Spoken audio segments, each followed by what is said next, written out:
Shalom, this is Sophia from the AmaruKhan Band of Indians, and we're going to have a little conversation today in light of the incident that just occurred at the rally, which I'm sure everyone has heard about by now. I would just like to request that our people push for peace. It says that blessed are the peacemakers, for they shall have peace. And so if this is not enough encouragement for you all to push for peace, I'm not really sure what will be enough encouragement. We don't need this kind of violence. It's unnecessary, it's unproductive, and to not let the game play out the way it's going to play out it does no one a service. We must demand peace.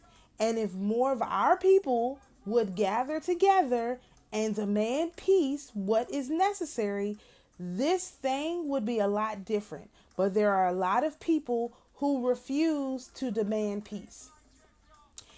I will say that one of the sisters and I, from the very beginning, like right when I started my channel, and the people who have been following me since then know that for a fact, I have been asking for no unnecessary loss of life and no unnecessary pain and suffering. And I believe that is the prayers of us who demanded no unnecessary loss of life and no unnecessary pain and suffering that were able to influence and petition the Creator that more people weren't harmed in this incident. Because while President Trump did survive this assassination attempt, there was at least one bystander who went to a political rally and is not going home to their family. There's at least two other bystanders who went to a political rally and they won't be going immediately home because they got severely hurt. That is unnecessary. And you may think that it is okay to sit by and watch idly and say, this is not my problem. I don't have a horse in this race. We all have a horse in the race of peace. We all have a horse in the race of peace. This is politics. For what reason do people need to perish at all because of politics? I have been begging my followers to please, for the love of everything that is holy and righteous, to ask to learn the lessons without suffering, without loss of life, without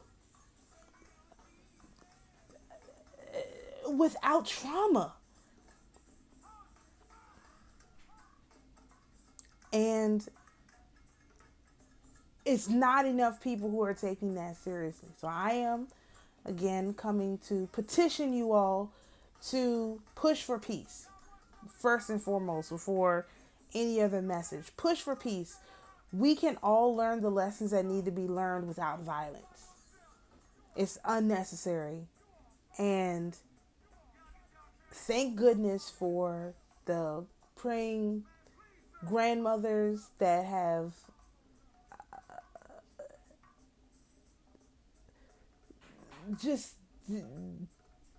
that don't want their children to be traumatized by what they went through with the JFK assassination, because this is no joke. People, I've mentioned it on my channel before, but people are still traumatized from the flood. I see it in one of my nieces. Trauma from the flood. Like, how long ago was the flood? But it was not in her lifetime. She's a small child. But she is still traumatized from the flood. We don't need that. We don't need it. It's unnecessary. We can learn our lessons without it. And so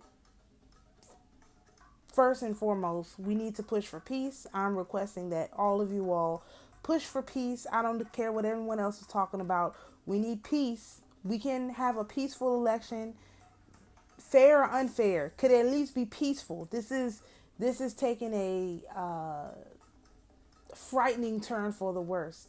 Um, this is taking a frightening turn for the worse, and so it is incumbent upon me, as a level-headed earth sign, to request that you all push for peace. Okay, so that's first and foremost. I must say that. Second of all, if you've been watching any astrology at all, you will know that astrologers have been predicting an assassination attempt on Trump at this time for weeks. Lunatic Astrology, who I watch all the time, all of her videos are just excellent.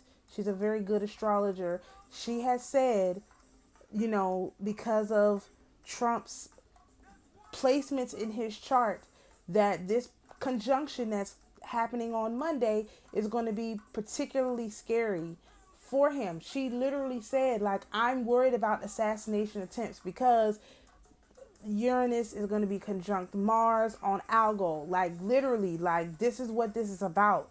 So there's no way to, like, he had to have known this was coming. Let's just put it that way. Of course, Trump has an astrologer. He had to have known this was coming, and it didn't cancel the event, didn't flinch, didn't nothing. Like, I can't even process. I'm not like trying to process, because sometimes you just have to be. So I'm trying to experience the experience with the people. So I'm trying not to process. However, it is still, this is just to say that everything is in your chart. There's no thing that's not in your chart. And if you don't know your chart, if you haven't started looking into your chart, you ought to. I will use myself as an example. I have where this conjunction is happening, it's actually happening in my personal Uranus is in the same house as this conjunction. And so, and my personal Mars is in an earth sign, just like this conjunction. So yesterday, as soon as I woke up, I had a headache, really, really bad headache, and I just kind of pushed through it. Well, my attempting to push through the headache by about 1 o'clock in the afternoon, if I had thought that removing my head would solve the problem of the headache, I would have. My head hurt so bad. I was at work. I had to remove myself to try to bring it all together. That didn't work. Then I was trying to figure out how I was going to get home because I knew I had to drive. That was extremely difficult. I hadn't eaten anything, so I couldn't take any medicine. I was already like teetering on the edge of just falling off the cliff. And one of my friends, luckily, she was able to grab me some diapers and bring my kids some food. And I just had to go to sleep, and I was asleep for about 12 hours. I was just in so much pain. And so that is how this conjunction has affected me. This is a pattern for me ever since Mars and Uranus have been in this sign, doing this conjunction thing in Taurus. This is the last one, thank goodness. But when this happened the first time in 2021, I had this same thing happen to me 3 times in a row. And the third time I ended up in the hospital, and I didn't know what was wrong with me. I thought there was something wrong with me, but there was. I have to watch my magnesium, because when I get into these episodes, I don't have, my body isn't, I'm not having enough magnesium. So now I know in the future, hey, I need to make sure I beef up on my magnesium during this time period. Not that I'm going to experience this again, 84 years. I might, but if not, I'll know when it's in an earth sign. I need to beef up on my magnesium to sort of make this less likely that it'll happen. So that's just, something to point out to people, that this, however this is affecting you, some people it's not affecting them at all. They don't have, these placements like some others of us have, but some of us, like me and like Trump, we're affected heavily by this energy. Biden too, actually, but his wasn't as, his whole thing is not as acute as what Trump's thing is. So and again, if you want to know about this, go look at Lunatic Astrology. Her last video, she's talking about this. The video should be like exploding in numbers, because she quite literally said this, and she goes into extreme detail on why she believed this was going to happen. I mean, I've never seen an astrology or prediction be so timely, as in she was like, this thing happens on Monday, I'd be looking for this in the next 5 days, literally. So she direct hit on accuracy. Probably shouldn't say that, but she's very accurate. So that was my second thing. Now the third thing. Early this morning, so after I crashed out yesterday and I woke up this morning, I had to go and take care of the errands I was trying to take care of yesterday but couldn't. So sister calls me early in the morning, really, really early for her, very early for me. And she had a dream. I'm going to relay this dream to you, as much of it as I can, because it needs to go into the ley line. In the dream, she was a younger version of herself, and she was going out to, I guess, a club, in her neighborhood where she's from. And as they were driving, her and a guy, they were driving through the neighborhood, they were pointing out different churches. There was a Methodist church, there was a Baptist church. These were churches that she remembered, churches she grew up around. So when she gets to the club, she's, having a good time, but she notices none of the guys are hitting on her, which is unusual for her, especially at that time period when she was younger. So she goes into the bathroom and she looks at her face in the mirror, and in her face, she doesn't see her face. She sees the face of a white woman.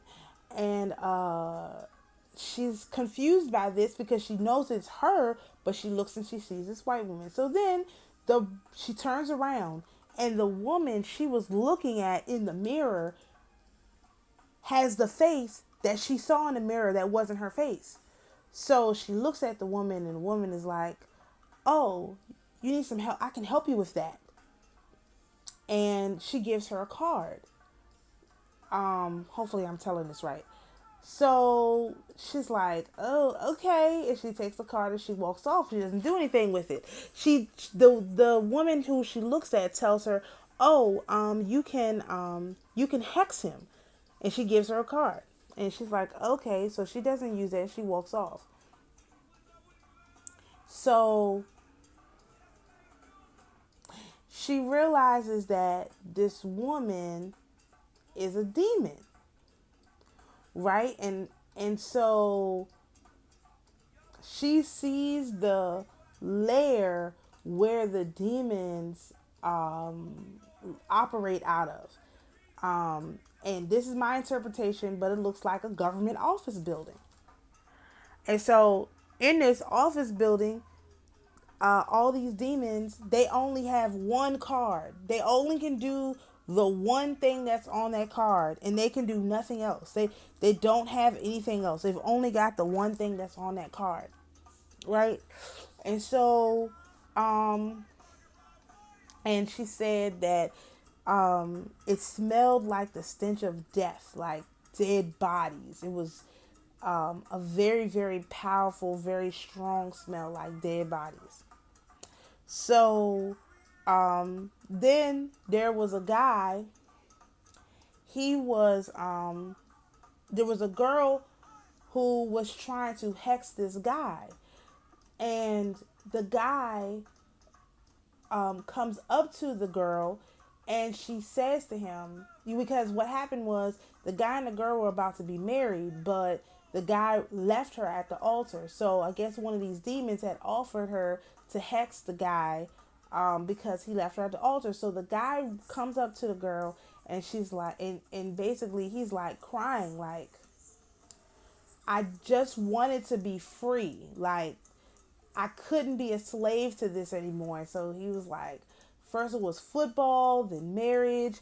And he just says he couldn't do it. And he's literally, legitimately crying. So at this point, the demons figure out that she may not hex this guy because he's like trying to talk to her or whatever, which I guess messes and interferes with their plan.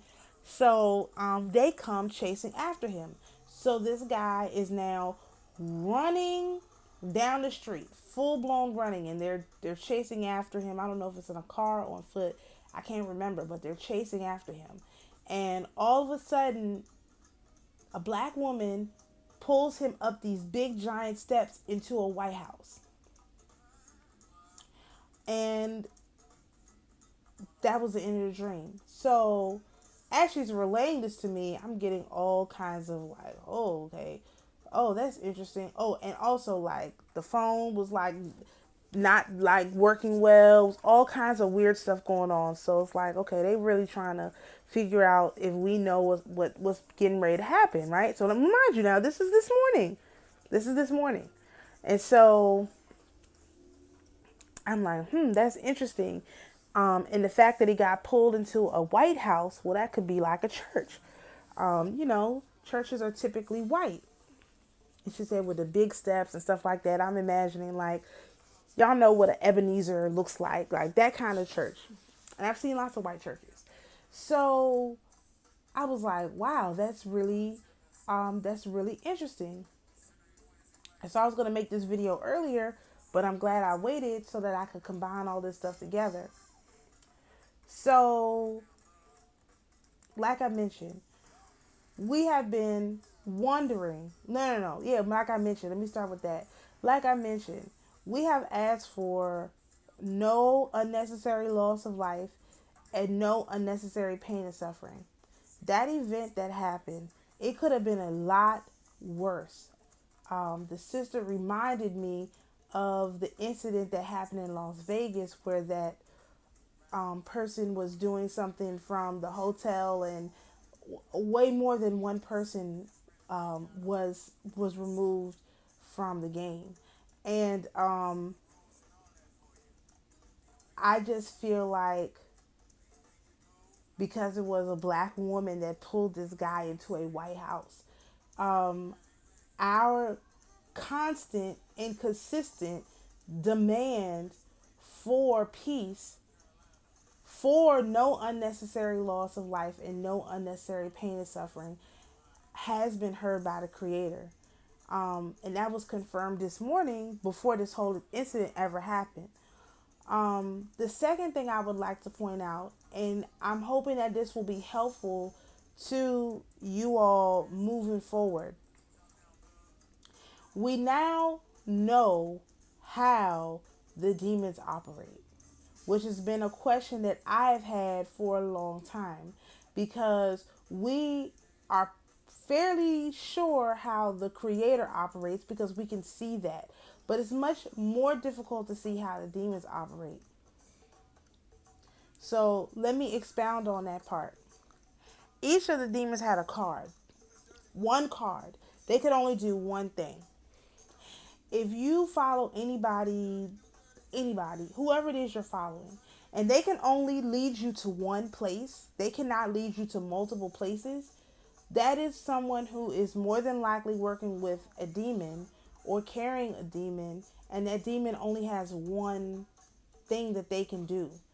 Even if you have people who can give you a lot of different information, but they can't walk you from the beginning of a story to the end of a story, more than likely that person could be possessed by a lot of demons.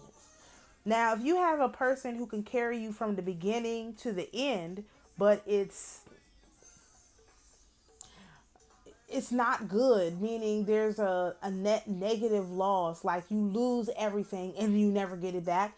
More than likely that's a fallen angel. That's a angel still who could take you from beginning to end, but only the fallen angels will tell you the negative stuff. Like they won't get you back into the positive swing of things. It's only the creator who's going to take you from the beginning to the end in positivity. The creator and those people that the creator empowers can do that. No one else can. They can't take you from beginning to end and give you a happy ending. Only the creator can give you a happy ending. And again, this is why we can be like the creator in our own life and give our own personal stories a happy ending, which I have also been asking you all to do. To go back and give your stories that have bad endings, give them happy endings, and to heal from that trauma. This is why we can do that. And maybe there's people following me on my channel who can't do that. And that's probably because you've got some entity attachments. You probably need to do some cord cuttings and get rid of them. A lot of people, especially fire signs and especially air signs, are prone to these different entity attachments because you don't have any reality to ground into. Air is not on the ground. Fire is not really on the ground. It happens above the ground. You don't have anything to ground into. And so you have to work even harder to ground into reality. And so a lot of people like that are having a very difficult time right now because they're not grounded into reality. And you're going to continue to have a difficult time because you're not grounded into reality. It's really important to be grounded into reality. That's why I started this talking about pushing for peace. Everyone has to focus, meditate on peace. We have to be unified towards peace. Because the only way you get peace is if you push peace.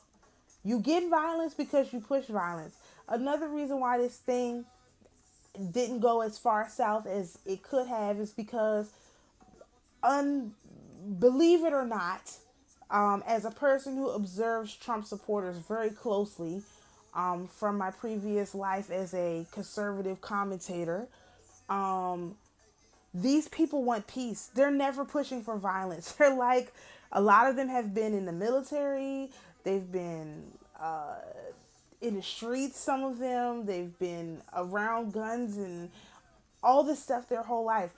They don't want violence. Nobody, contrary to popular belief from your local news media, most conservatives are not interested in violence. They carry weapons to prevent violence. Contrary to what you hear some other commentators saying who have never talked to a conservative in their life. I did nothing but talk to conservatives for 4 entire years. Black, white, orange, and green. Literally, like, I'm familiar with their real habits, their real life. Not unlike people who are commenting on conservatives without really having an understanding of what the conservatives are really about or what they're like or have even met one in real life. Okay, so I'll just begin with that and end with that there. So we know how they operate. They're a one-trick pony. So let me give you an example of this. The example that came to mind right away. As many of y'all know, I've been working on paperwork, a lot of different paperwork for this, what I call family banking and stuff like that. And so what immediately came to mind is when we've been trying to pull together a story, a cohesive story on how to operate. And every time we get one part of the story, we have to go to someone else to get another part because that person only stays in their one little area of expertise. Nobody is walking you from beginning to end. Everyone only stays in their little area of expertise. And I thought that for me, that's very uncomfortable because it doesn't make sense. Like, you have to do this stuff beginning to end. You're not having success doing one little thing. So why would you teach something? It just doesn't make any sense. You would have to do a whole long process. That's how it works. And so for these particular individuals to be teaching only one little small part, I thought that was weird. I thought that was very uncomfortable for me. And so I really can't learn from people like that because they can't tie one thing into another thing. So if you're in my group, my free group, okay, people who are in my free group know I I've talked about the process from beginning to end. I got some new information, so I'm having to modify the process. But I've already gone through the whole process because I outlined it from beginning to end on what this should look like, what the ultimate goal is. I've even shown like given the group the resources that I would be that I look at now, having done a lot of these processes, even though I know they won't necessarily understand it, but when it comes back up, it'll at least be familiar. Everything that I've had to learn in the last 2 years on how to do this stuff has been fragmented into a million pieces.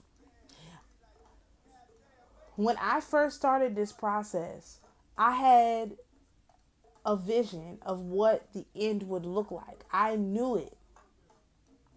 And so I personally just kept pushing till I got to that end that I knew, that vision, that thing that I got on how this should work. I felt it. And I didn't know what it was. And so as a result, how I typically operate is I gather a lot of information, and then when it lines up with things that I've already been given, like information that I've already been given, I just drop it in like, oh, this relates to this, this relates to this, this relates to this. That's how that's how I'm able to sort things the way that I do. And I can't explain that to people. I know that that's not how people typically think, but that's how my mind works. And so I just knew, and I may have said this if you've been watching me for 2 years, that I should be able to just sign my signature and get whatever it is that I want. Like I just knew that. Like I instinctively, it was given to me that that's how it should work. And so I kept pushing energetically until I got that answer. Well, how that worked, how that turned out is, we had to go to a bunch of different demons, but it couldn't be me because personally, these people can't interact with me. They can't interact with me at all, like whatsoever. I have to stay in the background. My light is too bright. Like I can't hide who I am. So I had to work with people who are less obvious, who have who have the ability to blend in. Like there's certain individuals, like I mentioned before, air signs and fire signs, who have the ability to blend into these situations and basically seem neutral because they are able to just reflect back to those entities what it is that they themselves possess. And because they don't really know how, the entities don't really know how that works, they're just, hey, you're like me, we're like the same. We birds of a feather flock together. They just assume that you're like them, until until you do something that kind of makes them jump out, and then they turn on you. But you can usually get in the door, get a lot of information, and get out quickly if you understand that this is the process. This is what's going on before they spot you as a real person, um, or as a spiritually in tune person. And so, therefore, I typically do well with working with people who can fly under the radar. So that's what I do. I work with people who can fly under the radar. And so we've got a lot of information that way, and we're able to put this thing together. But again, I could not work with these people directly. Like I feel uncomfortable with people who are only able to give you one piece of a 26-piece puzzle. Like it's A to Z. Like I need all of the pieces. And really, most of these people out here, they only give you one piece. So for example, if you're looking for a remedy for your eviction notice, or you have a mortgage problem, you have people, all they talk about is a one thing, but they never combine it with the stuff that you need to make that one thing work. Because here's the thing, all remedies work if you're in the right status. If you're not in the right status, no remedies work. You can send these people letters till you're blue in the face. If you're not in the right status, it's not going to work. If you're in the right status and you are a live person, if you've asserted yourself as an adult and not as a child, these things won't work. It doesn't matter what you do. And I've done a lot of different remedies. It doesn't matter what you do if you're not a live person. And so, all that being said, now understand why certain people can only talk to you about one thing, and they really stay in their lane.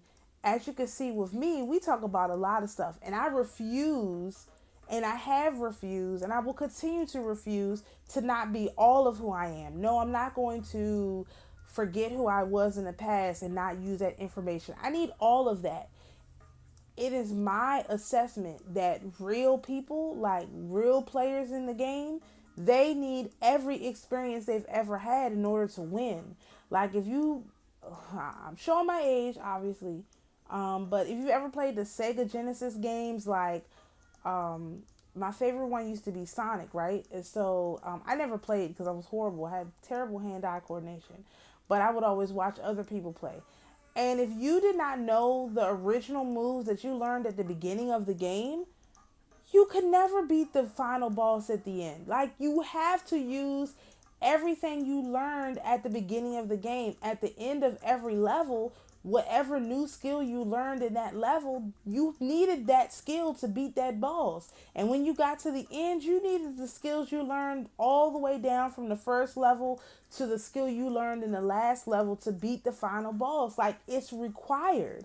And so when people say, and have said to me, I need to forget everything that I ever learned and just rewrite all of it, I was resistant to that, because I understand that in this cyclical game of life, it's a cycle, and I might need to update my software because my mind works more like a computer, because I'm an earth sign, a physical thing. I might need to update with some new information, but that doesn't mean my old information is invalid. It just means that the new information might help me solve the problem quicker than the old information did. But I spend a lot of time looking at myself, my chart, and understanding how I am supposed to transmute energy when the time comes. That's how I function and focus, and manage my life. And some people, everyone doesn't do that because they don't all have the desire to. You have to want to live like this, and everybody doesn't. Some people prefer the way that they live, and everyone is allowed to choose what they want. So this is not out of any kind of judgment. This is just to make a statement, and the statement is, in general, that, like I said, the way these entities work is they only have one piece of information. So when you meet people who are loopers, like Fleur Brune, I'm going to talk about something she said too, who are lifetime loopers, they can only repeat the same cycle over and over and over again. These people have some kind of demonic attachment. It's not even that they're loopers, it's that they won't get rid of the demon, and the demon only knows one storyline. Live humans can carry multiple storylines at once, different storylines, and then they start to intersect, they start to cross, they start to merge, and then they break off again, and then they merge again, they break off again. Like, I just had a major storyline merge together for me, like a couple ones, like in this conjunction.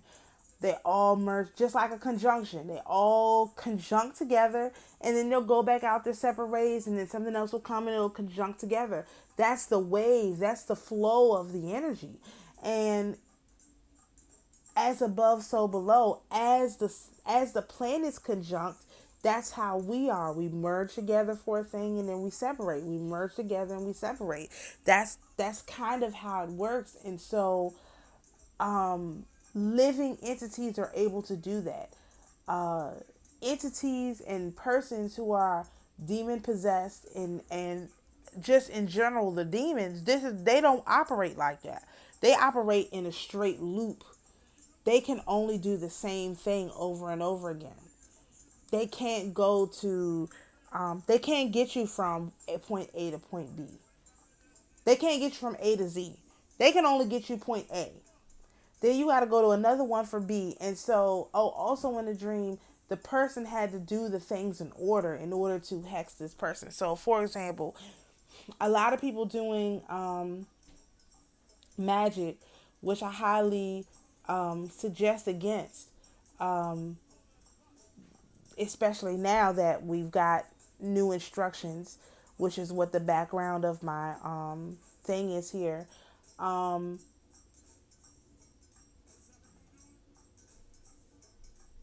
People doing magic, they have to do the right thing at the right day, the right hour, the right colors, the right entities, the right fragrances, the right clothes. Everything has to be right from A to Z. If you don't have everything right, your operation is not going to work. It's just like if you, let's say, for example, people are familiar with the government. If you go into the DMV and you're like, I need a driver's license, right? Like, I need a driver's license. That's it. Usually, I need a driver's license. Well, the A lady is going to give you a number. You're going to go to the B lady. The B lady is going to say, okay, well, where's your, you need two forms of ID. You need, a letter proving your address, whatever. Let's say you happen to have these things on you, okay? The B lady is going to send you to C. The C lady is going to take your picture. Then the C lady is going to send you back to, or send you over to E lady to get your signature, to verify all your stuff and all of that. Then the E lady is going to send you to F to pay. It might be the same person, quote unquote, doing a few of those steps mixed together, but not, well, in Maryland it wasn't. It was always a different person. Or you pay with that person, you do this with this person, you do that with that person. You always had to go to multiple steps. That's how the government is. That's how the demons operate. Real people, living people, you come to them, you say, and this is what I used to do with my teens. They would say, I have this problem. And I'm like, okay, I'm going to work with you until we solve this problem. And then you work with them until the problem is solved. And then you go on to something else. I'm a problem solver. And so people come to me when they have problems. And I solve them. That's what I do. I solve problems. Um, I now understand why this always made me a target, because the demons can't do this. They can't think creatively through multiple steps of problems. Only creators can do that. And so if you want to activate your inner creator, you have to be able to walk people through an A to Z process. You can't just, like, it would be wrong of me, and I have said this also, it would be wrong of me to only tell people about the spiritual stuff when they are in need of money. That's stupid. I feel uh I feel wrong, or I feel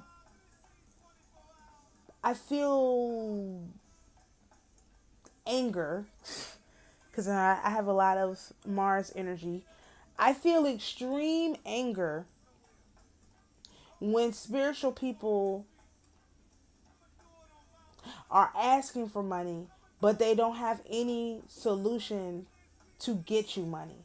Like, they want you to always donate to them, saying that they're the teacher and so you need to donate to them, but they're not looking for any solutions for their followers to actually be able to support themselves, or to be able to give back to their followers, or to even be able to sow into their followers. Like, I feel an extreme amount of anger with that. I also feel an extreme amount of anger towards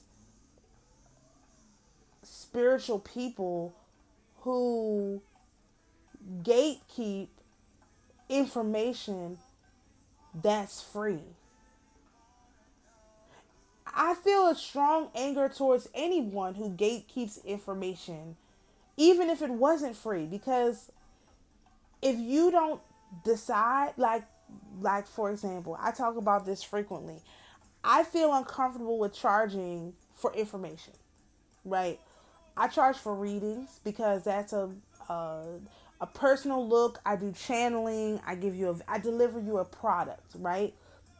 It's fair for me to charge a price for a product that I'm delivering to you. It is unfair for me to charge a price for information that I got for free or near free or whatever. I don't care. The money means nothing. It's insignificant. It's only a reflection of the the amount that the Creator trusts me. The amount of money I have for me because I'm an Earth sign, is a reflection of how much the Creator trusts me. So the more money He gives me access to, the more I know I am trusted. That's for me because I'm an Earth sign. For other people, it's different. The only reason I recognize that for myself right now is because at the start of this Mars Uranus conjunction, I had a lot of money. Like, I had a lot of cash, like cash. And I spent every dollar of that money helping people. Every penny. So much so that I went into debt and all of this stuff happened. But I confidently can say that I spent every penny I had helping people. And I did. And nobody can take that from me. And so I had to go through this cycle to really see, would I do it again? Absolutely. I would do it 100 times over. There's nothing that I would change. If I have to lose everything and it means that I have the opportunity to help as many people as I can, it is what it is. But this time the Creator has set it up so that when I come back up, I'll be able to bring people with me. So it won't be just me. That's what I wish had happened the last time. I wish that when I got a big chunk of money, that other people were able to get a big chunk of money so that we would be able to help more people, because it's only so many people I can help as a one person. But if I have 5 people, 10 people, 20 people who know how to do these processes and get their self in order and execute these processes, oh, that's a bajillion times better. It should be uh it should be like that. And so now that I assumed it was going to be like the way it was last time, but it's being set up differently. But that's anyway. So the long point of the story of that story is that, especially once I started requesting donations and stuff like that, I started pushing even harder. Where's the money? How do we get to the money? Then I opened up my group. Then I opened up the other group. Then I opened up another group. And so I've got these different groups going on. We're going through the information. We've got the spiritual side. We've got the general financial side. We've got the family banking. We're going really, really hard working towards these solutions, these remedies. And I personally feel like I would, how do I describe this? I personally feel like I would actually not be, I would not be genuine as a genuine spiritualist if I did not have a way to put funds in the hands of people who needed it. So again, this doesn't mean everybody. Like, I'm not going to just randomly, not randomly, I'm not going to give to people who the Creator commands me not to help, because that actually happened. I was trying to help somebody and my spirit team was like, nah, not that one. And I'm like, oh, okay, so I guess I got to go back and tell them I can't do this because they're gonna have to do it for themselves. And I was like, okay, look, I'm not getting involved in that. Some things people do have to experience and do for themselves, and I'm not gonna go against that scenario. But I know that when I needed help and it was legitimate and genuine, I went to the church, the Orthodox church, and they helped me. So that's another thing I wanted to bring up, because as I've been researching in this paperwork stuff, I stumbled into some information. I wasn't sure how I was going to share it, but I'm just going to put this all together because this is, again, about pushing for peace. One of the things I found out is that if you've been baptized by an organization that's under ecclesiastical law, you are a subject to ecclesiastical law. So the gentleman that I was watching, he deliberately got baptized as a Catholic so that he would be subject to the ecclesiastical law of Rome. And when I heard that, it was like a gear clicked, and it was like, oh my gosh, this is the reason why I had this secret baptism. Because, like, again, I wasn't pushing to be baptized. I didn't even know what it's about, but I was following the instructions I was given by my spirit team to just do it, right? And to just go along with it and not to push back on what was naturally occurring. So I have been saying for months, at least a year, actually, maybe a year and a half, I've been encouraging people to go into the Orthodox Church. And I have had many videos on my reasons and all of that. But I want to talk to people who are identifying as Hebrew by religion. Not necessarily by Hebrew by blood, but Hebrew by religion.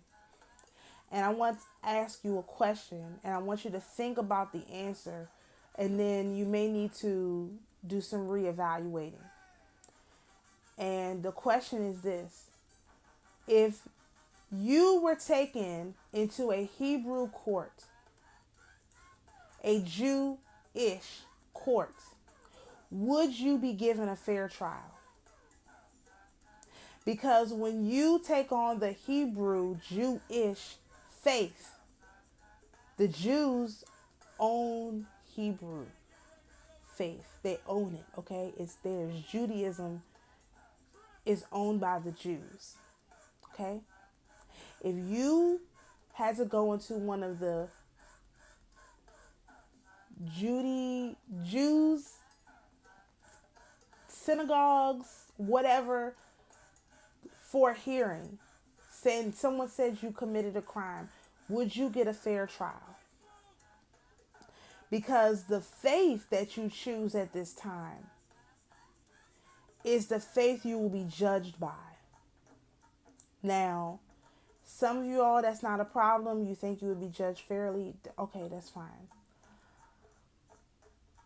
Me personally, knowing that I'm more like my brother Yeshua than I am like some other people, I'm more like him. I know deep in my heart I would never get a fair trial. They would railroad me just like they did Jesus, and they would have the crowd screaming Barabbas. They just would. And so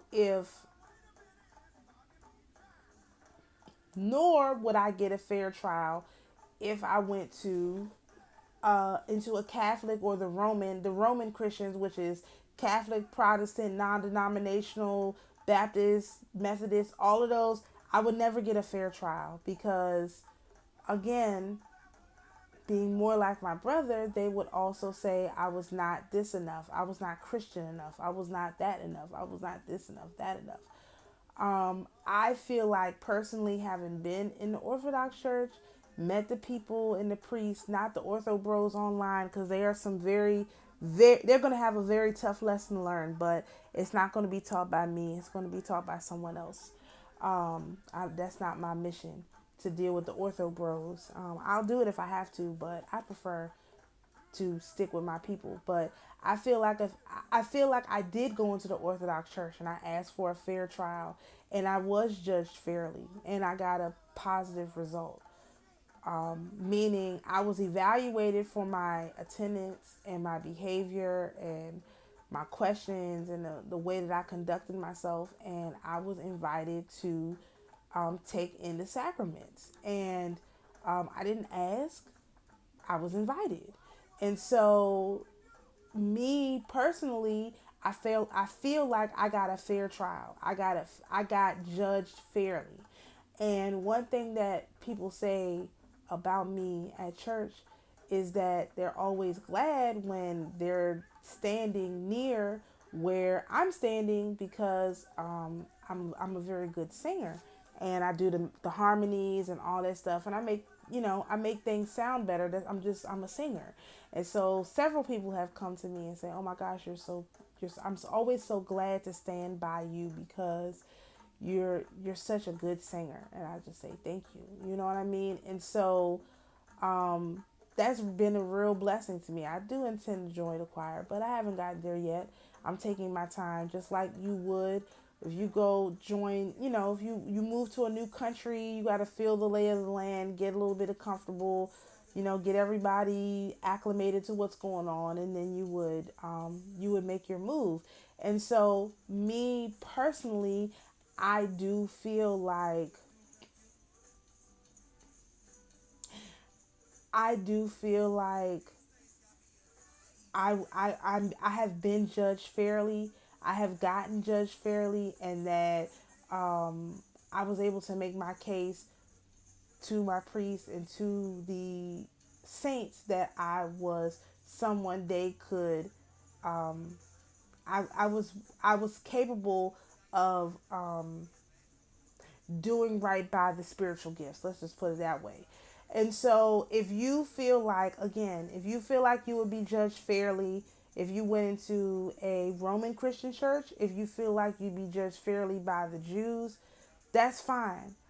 Some people might want to do Hinduism or whatever. Wherever you feel like you're going to be judged fairly. I only recommend Orthodoxy because the patriarch is actually the older than the Pope, as the position is. It's the position that our brother literally set up before he left. So the Pope is the fake one. The Orthodox is really the original one, because what this gentleman said in his video was that he got baptized as a Catholic. He put a cross on the back of his car along with a few other things, and that indicates to the police that you're not under their jurisdiction. And I have a story about this. I was driving down the road,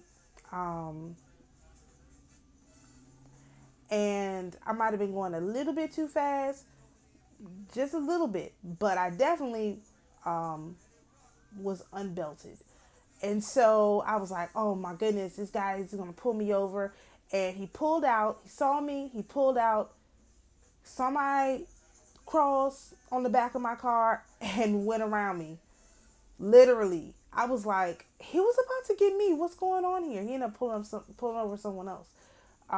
But he was definitely coming after me. He didn't move until I had already drove by him. So I was like, oh my gosh, he's coming after me. But because of my sticker, he decided to leave me alone. And I feel like that was a good thing to do. So I do know that is, there's something there with that. I've never experienced that before because at home that would never happen. But I've seen it firsthand here in the Sunshine State. And so I want y'all to think about that carefully. Our brother left the game plan. He left the blueprint, and I just request that people think about it. Don't just assume that because you're Hebrew by blood that you need to be a partaker of the Hebrew faith, because look at our brother. Look what happened to him. Him going into the synagogue and preaching is what ultimately got him killed. The Pharisees and the Sadducees hated him. And why we think the Pharisees and the Sadducees of today would not hate us is beyond my understanding. But because they do hate us, because they're not like us. And so that wouldn't be different now, any different now than it was before. And so the last thing I want to talk about, because remember, I'm combining like 4 videos into one. All of this was related to peace. In my tarot spiral, in the court cards, which we have, eventually I'll put the video out that I did about that. But in my tarot spiral, especially with the court cards, in Pisces, Gemini, Virgo, and Sagittarius, there's 2 court cards associated with those. The first one is the King. The second one is the Page, or I call it the Princess. The King always precedes the Princess. And so if it is the time for the return of anybody, we have been fighting 2 different kind of battles. You have the men who want the return of the mother, right? And you have the women who want the return of the father.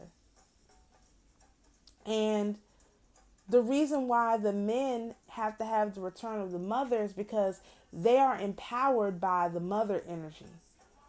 But if the father returns, they are rebuffed by the father energy. And so I do believe we have the return of the father, not the return of the mother. And this is another reason why their magic is not working. The 7 magic is all related to Saturn. So for example, Saturn is Capricorn, and Capricorn is ruled by the Queen of Pentacles. And so obviously you would use the Queen of it's the Queen of Pentacles, and it's Saturn also rules Aquarius, which is the Knight of Pentacles. And so these people use Saturn, the Queen of Pentacles, and the Knight of Pentacles energy to run their system. That's why everything is based off 7s and all of that. But if you have it being ruled by the father and the daughter who come together, the father, the creator, speaks through the daughters, i.e. the, you call them the oracles, like the Oracle of Delphi. The father speaks to the daughter, Zeus speaking through the oracle. The imagery was all there, just didn't put it all together. The father always speaks to the daughters. The father does not speak through the sons. The father doesn't speak through the mother. The father always speaks to the daughters of Zion. And so if we are the daughters of Zion, that means the daughters of Zion have returned. That means the father has returned. And so if the father is the one returning, that would make sense. This conjunction is Uranus, and Uranus was in Aries for what I think it's like 5-6 years, or 8 years. I can't remember exactly how long Uranus is in each sign, but we do know that Uranus is quote unquote our father. And so if Uranus is our father, you want to know where Uranus is in your chart, because it's probably really important. But also, that means Uranus number, I think, is 11, I heard. I'll do a deep dive into Uranus. Just give me a chance, because I'm trying to some of this stuff is kind of new. I'm kind of like channeling. But if Uranus is in charge, the theme or the main keywords about Uranus is surprise. It's the unexpected. Uranus comes and solves problems that you're unable to solve. And there's one, just like I was talking about before, this is how this all ties together. One thing I know for sure about myself is that I can solve problems that nobody else can solve. That's how I initially realized my quote unquote power was turned on, because I solved a problem no one else had a solution to. And I had to go into a meditative state and I pulled out a solution. And I've done that dozens of times since then. And so that's what I can do, and that's what Uranus does. And so the people who have their whole lives based off this Saturnian energy, which again is the, this Capricorn energy, this Aquarius energy, according to the tarot spiral, they are unable to handle Uranus energy. Uranus energy being related to, let's related to Pisces in this thing, but on a tarot spiral, Pisces is related to Jupiter. So this is where you have the Jupiter, the father Uranus with the daughter Jupiter, and Jupiter being Gaira, Gaira being Zeta Kettlebob, Zeta Kettlebob being the archangel Sadikiel, Sadikiel being our archangel for the daughters of Zion. And so now you have a cohesive story on how the Book of Remembrance talks about Gaira being an archangel. So I have now walked you through Gaira, the Shem, wife of Shem, Shem as in Melchi, Zedek as in Shem, being the archangel of Jupiter, which is Sadikiel, being the archangel who the women on the fourth station, which is Earth, her being our specific archangel. Why? Because she is a daughter of Uranus. Uranus being our father. So wherever you see Uranus, you're going to see Shem. Wherever you see, it goes together. And so I wish I had the Zeta Kettlebob version of the Book of Remembrance, because I'll bet you anything it talks about this. So whenever I get it, but I don't need it because I just wrapped it up without their book. I didn't need their book, but it's nice to have their versions. They're interesting. So I filed that information away somewhere. So now we have a direct line from the book of, and again, the demons can't do this. They can't give you a direct line from one story from beginning to end, but real live people who aren't limited by satanic or demonic entities can give you a whole story, who aren't limited by the cards. See, I use the cards, but the cards aren't I'm not limited by the cards. I understand the cards have multiple meanings, and the demons, the lower level ones, don't have that understanding. The high level ones do, and they can tell you how to do that, but only a living sentient human, angelically inspired through the creator, can give you a beginning to end narrative. And so which is what we do all the time over here. This is what I'm known for. This is why my station is suppressed or whatever. I don't care. It doesn't matter. But I just gave you a whole beginning to end story of how the daughters of Zion have a direct line to our archangel, who is tied in with our father. And so I do believe we're, again, this whole age of Aquarius thing is one thing, but if it is going to be the age of Aquarius, it's going to be under the influence of Uranus, which makes sense, because in the astrology now, the new astrology, Aquarius is ruled by Uranus. And so why these people are they're pushing for an age of Aquarius ruled by Saturn.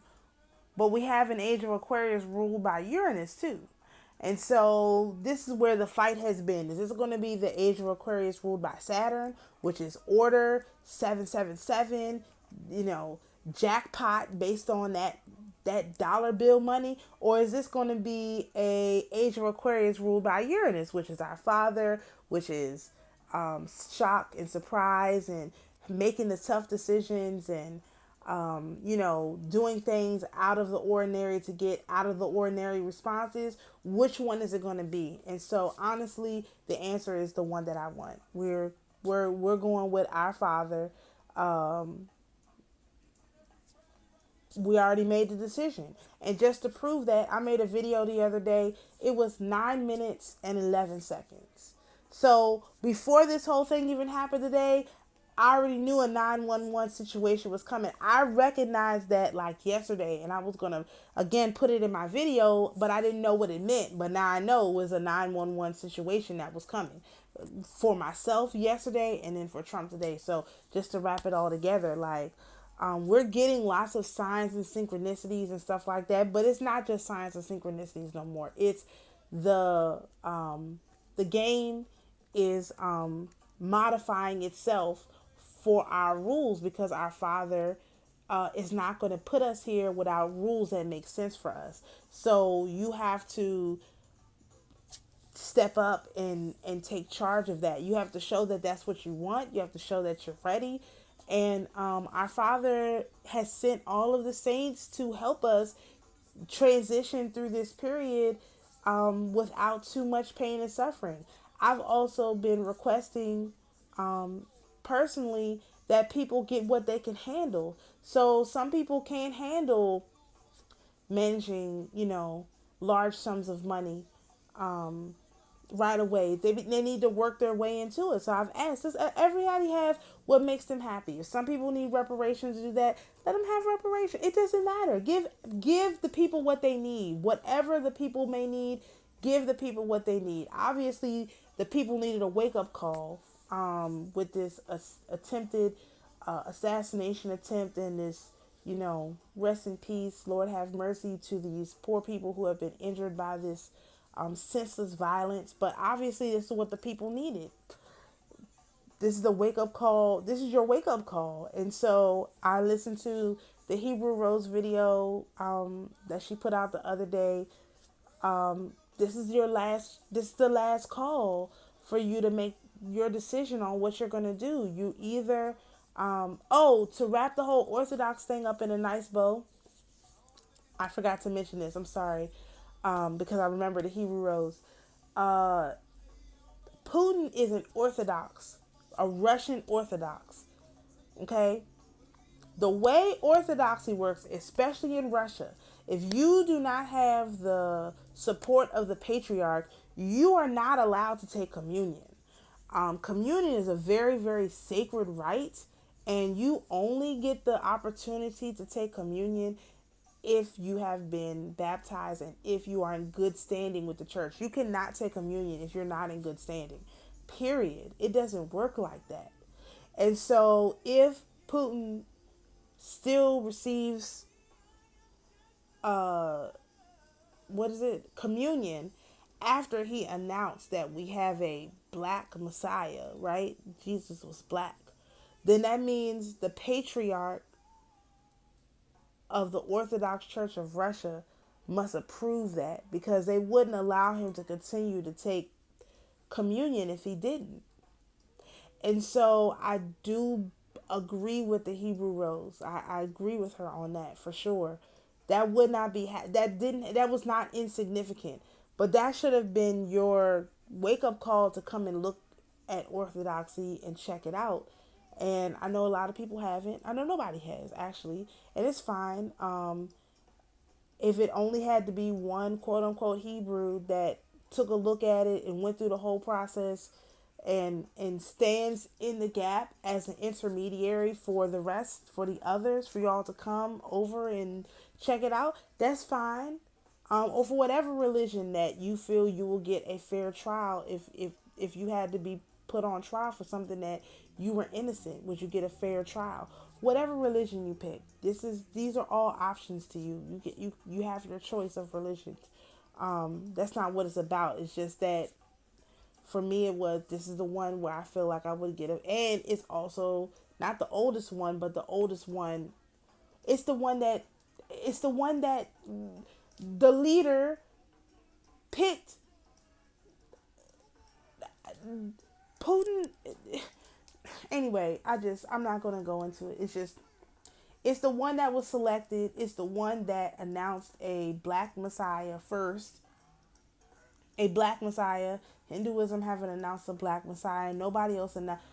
They didn't announce that Allah or Muhammad or whatever, whoever the guy is, was black. There's no black Messiah in Islam. So, it is what it is. There's only one organized religion that has claimed a black Messiah, and that is Orthodoxy. And so anybody could tell you anything different. You could just go and look it up. So as the first and only religion to claim a black Messiah, and that's the one that our brother directed me to, and I didn't know why I was going in there. Again, I've told the story thousands of times, so I'm just not going to tell it again, but I didn't know what I was going in there for, but this is what it happened to be for. So you know think about that question. Where would you get a fair trial? Really consider it.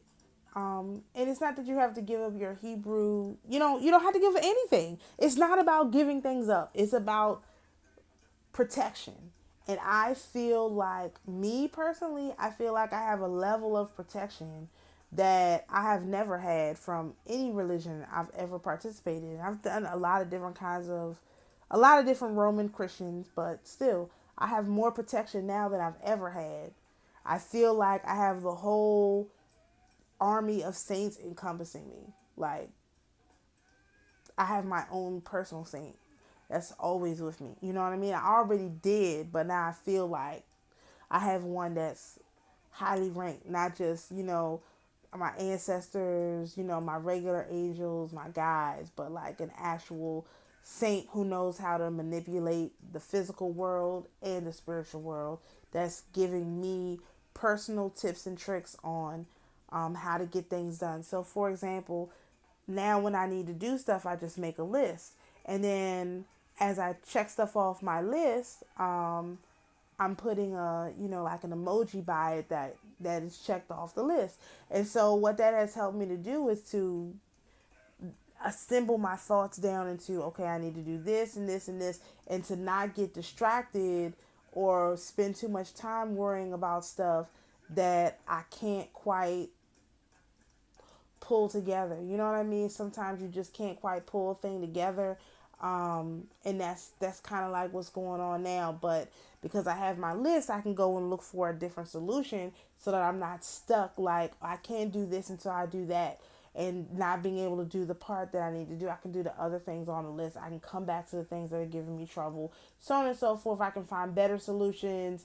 Other stuff comes up. It's lots of stuff that goes with that, but it's just, the point of the matter is, I'm able to do a lot more now that I can, now that I'm operating this way. It feels a lot more like regular way of acting than it did before, if that makes any sense.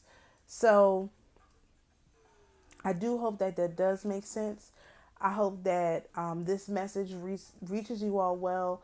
I do pray for peace for each and every one of you. I send you infinite love and light, many blessings, much peace. And I ask and request that you all pray for peace and to push for peace. Because if we all decided we wanted peace, there would be peace. And I feel like that's the message that's missing for today. So, shalom everyone, and we'll see you in the next video.